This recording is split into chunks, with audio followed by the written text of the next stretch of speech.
God and black culture. We all know that we who are black, we are related to God.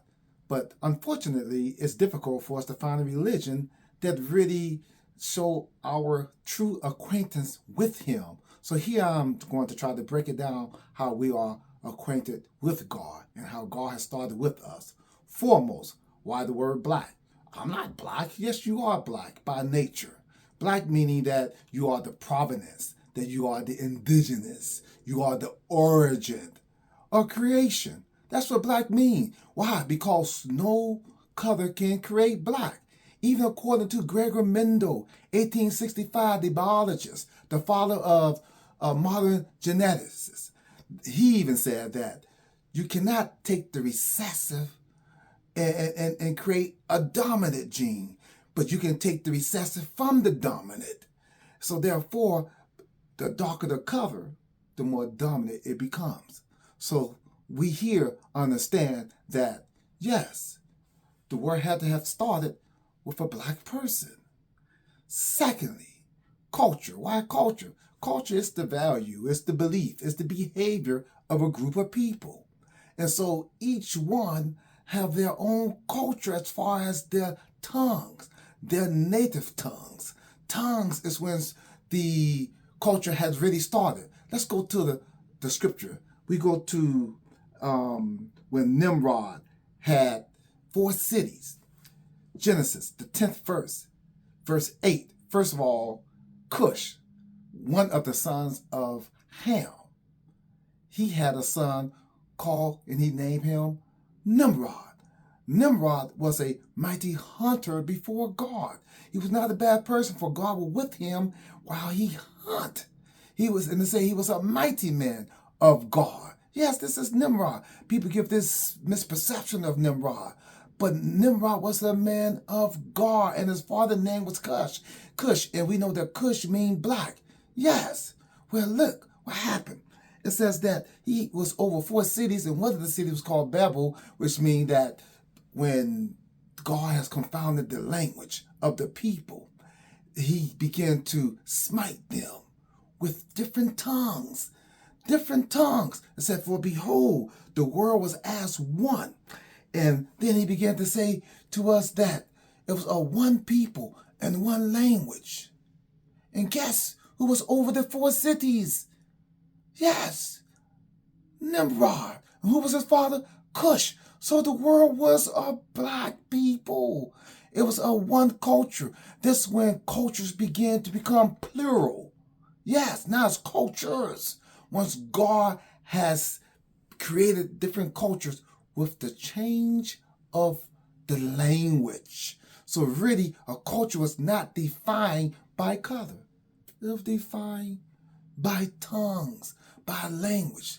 However, prior to that, the reason why we're using the word black culture is because we are subnormal to everyone else because of what they call slavery. But we're not going to get into that. Because why is it that when everyone else was conquered, when the Native American were taken over by the European, it was called an annihilation. They annihilated them. When the Jews, when they was put into the concentration camp, it was called a Holocaust. Yes, a more proper word. But us, slavery. All of that was slavery. The Holocaust, slavery. Those people were enslaved by Hitler, you see. But here, staying with the black culture, we're finding out that since God created all cultures with the wind blowing, now we have the ability to realize that is black culture still creating? Are we still creating people today? Nigeria is the #1 nation in the world that is creating albinos. Albinos. Albinism is a skin disease, which means black people are creating children with no melanin, which create pigmentation, which create color.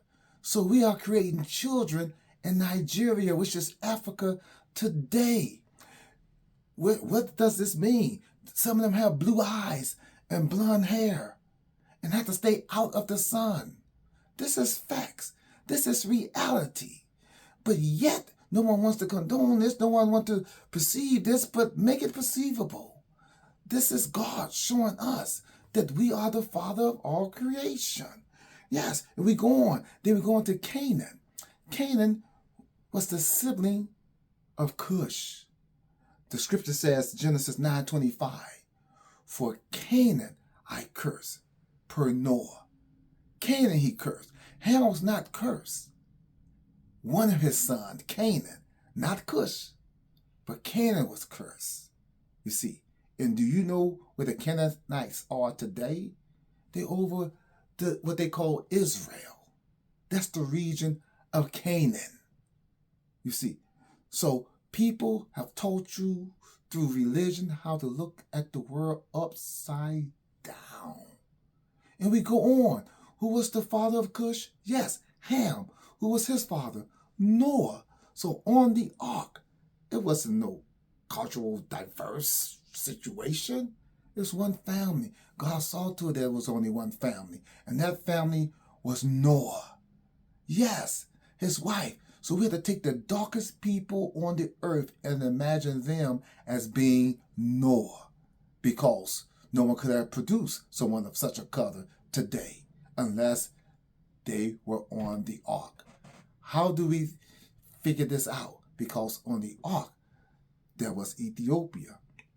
Genesis, the 2nd chapter, the 13th verse, it says that the land Ethiopia was in the Garden of Eden, and the river Gihon compassed it. Now, I know your New Revised Bible might say Cush. It's going to say the Cushite, but that's, once again, we just end up finding out that that's the grandson of Noah. So that name or that word did not exist. So take it as it is, the original translation.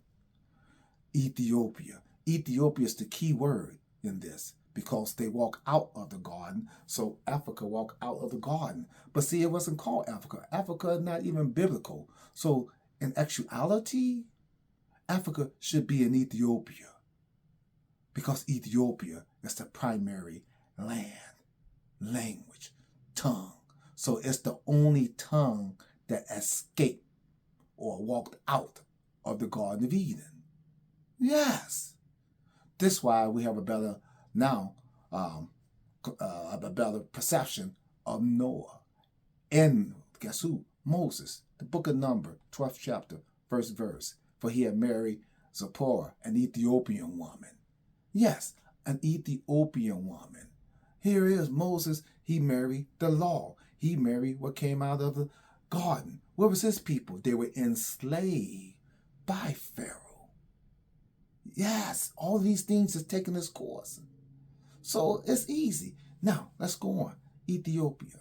We find out that even when Jesus was born, it says, Matthew, the 2nd chapter, 15th verse of Matthew. It says that, let it be known, he told Joseph, God did, he told Joseph, let it be known that out of Africa, out of Egypt, I call my son. This is scripture. Yes, he didn't want it to be known he came out of Bethlehem. He didn't want it to be known he came out of Nazareth. According to God, he said, I wanted to be known that I call him out of Africa, out of Egypt. This is why I wanted to be known. Why? Because he called us out of the garden. Foremost, Ethiopians have the oldest Bible. They were not called Christian and not the Christianity. It was called believers. They were believers, not Christian. Christian is the orthodox. It's a form of belief. It's a culture, the European culture of the Bible, but it doesn't mean the Bible. It's their orthodox. It's their dogma. But yet, Ethiopia have a Bible with over 90 books. 90 books in the Bible. King James couldn't get a hold of it in 1604, which he approved in 1611, because he only had a hold of those scriptures that he could translate from Greek and Hebrew, but not Ethiopia. So who to say that we are not the oldest religion? And you study the Ethiopian Bible, look it up, Google it, you will find out that it is the most accurate, oldest book on earth, according to the historians. When the people who have studied history, you will find out from the historians that, hey, nothing can supersede the Bible the Ethiopian.